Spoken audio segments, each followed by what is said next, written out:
আদেশ করিল আল্লাহ পবিত্র কোরআনে, আর বিবাহ করিও যত আদম সন্তানে।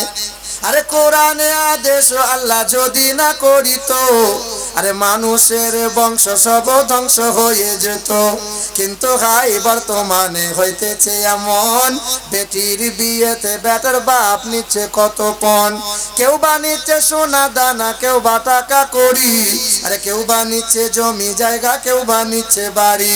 আবারও কত বাপজি বলে দেখিনি বোনা কোপন। আর বেটা বেটি সাজিয়ে দিকে বিয়াইও আপন, টাকার বেলায় সাধু সাজে জমির বেলায় চোর। আর বর্তমানে কিছু বেটার বাপ এমনি হারাম খোর।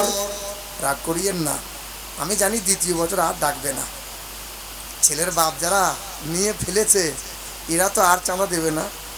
এই মৌলবীর শালা আনলে পরে দ্বিতীয় বছর আর চাঁদা পাবি না। কি বলছেন? আরে চোর লোকে চুরি করে অন্ধকার হলে, আরে চোর লোকে চুরি করে অন্ধকার হলে, আরে বেটার বাপ চুরি করে দিনেরই আলোতে। হায়রে বেটার বাপ তুমি এমনি লোভী হলে, হায়রে বেটার বাপ তুমি এমনি লোভী হলে, আরে টাকার বদলে বেটা বিক্রিও করিলে। আরে হরিহর পাড়া, আরে হরিহর পাড়া বাজারে শুনি বিক্রি হয় পাঁঠা। আরে হরিহর পাড়া বাজারে শুনি বিক্রি হয় পাঁঠা। আরে পাঁঠার মতো বিক্রি করো তোমরা নিজের বেটা।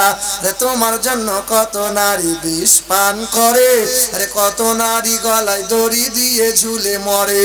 এর জন্য কে বাদাই জানো বেটার বাপ, আরে বেটির বাপের কাছে নিচ্ছ তুমি শত শত বিষাপ।